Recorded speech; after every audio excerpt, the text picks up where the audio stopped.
I'm good. I think each day I feel a little bit more and more like myself. Even on the first day out there, like I was doing things that kind of surprised myself sometimes, just from like the comfort level I was doing them at, the explosion level I was doing them at. So um, each day I'm taking steps, but definitely starting to get into that old bag of who I used to be. I won't sit here and act like it's not tough. It is. I mean, um, just speaking from personally, like when the first injury happened, uh, I was pretty much starting to come into where I felt like I was hitting my stride in this league and becoming the player I always wanted to be. So for that injury to kind of knock me down and then kind of have another one follow it up rather quickly, um, it has been tough. But at the end of the day, this is great training staff here, great teammates, great support system at home. So, I've been able to not only do this myself, but I've been able to lean on others throughout the entire process, and they've, continued to instill in me that, eventually I'll be the player who I want to be, who I was before, even better. I just got to continue to trust the process, continue to work, and all will take care of itself. So the medical term for it is I had a uh, Haglund's deformity. It's like an extra bone growing off the heel, and it was essentially slowly but surely pushing my Achilles off the insertion point. So it wasn't a matter of if I was going to tear it; it was going to be a matter of when.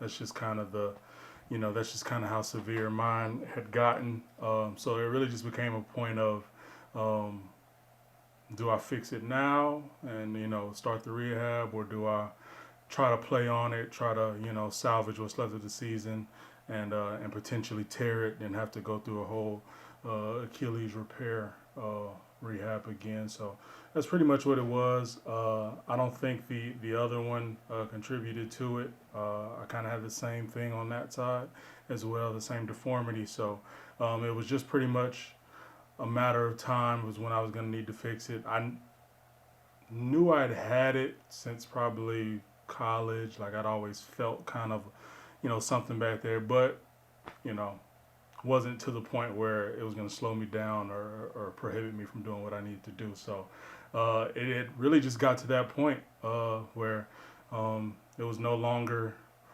we could get it to the game and I was going to be able to flourish. It was at the point where anytime I would push off or do anything explosive, uh, it literally felt like it was going to tear. So it was just at the point in time where I needed to get it fixed so I can get back to playing the style of ball I know I can play. And any athlete will tell you, if you're going out there and you don't feel like you can do the things that you know you can do, um, that puts you in a dark place. So I just wanted to be able to get back to my happy place, essentially, being able to be disruptive and play great football. Um, Obviously, it starts from the medical side, just making sure it's healed properly in the correct positions. There's no everything's where it needs to be, and then from that standpoint, it's about strengthening. My teammates will tell you I lift heavy. So for me, I just need to be able to lift heavy. Like if I can go in there and, I think this, during this rehab, I got up to, deadlifting, 700 pounds for multiple reps. So like when I can get to start doing those types of things again, that's when I know from a strength perspective, okay, we're getting there. And then from a movement perspective, uh, I'm a I'm a upfield, twitchy, kind of guy. Like I'm not a guy who's gonna sit there and I'm not 320. I'm not gonna sit there and just sit there on the line of scrimmage and take on double teams and not move. Like I want to get up the field. I want to be twitchy. I want to get around corners, get around edges, spin moves. You guys have seen it. So um, I once I can start working into some of that, feeling like my get off is strong, feeling like I can get off with Cam, I can get off with Marcus, Trey, those guys, like feeling like I can hang with those guys and get offs and working moves. Like that's when I started to feel like okay, all right, we're kind of rounding into form.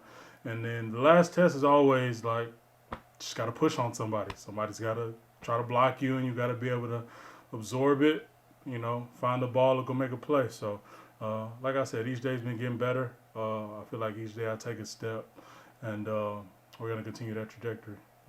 Uh, no, not really. I won't say it was COVID. I think if anybody knows me and how I go about my business, you know, worldwide pandemic aside, like I had business to handle. So, I was gonna get it by any means, whatever it took. So, nah, COVID didn't slow me down too much. It may have limited, certain days where I could get in the building and do certain things. But overall, um, was still able to kind of hit all my benchmarks. Not necessarily always exactly what I wanted, because of the restrictions. But all in all, it's all come together very nicely, and we're just gonna keep this thing rolling. Yeah. So for me, it's all about like I watch a ton of tape. Like I'm always trying to study and figure out, uh, you know, what's gonna work for me, what's worked for other guys, and if I can incorporate that into my game. And then also just looking at myself. I literally probably went back and watched myself from my rookie year all the way to now. So I've done a lot of self study, done a lot of just critiquing myself and finding the better parts of myself throughout each year and trying to combine those and ultimately get back to being the player uh, that I've always dreamt of being because I haven't hit that plateau yet.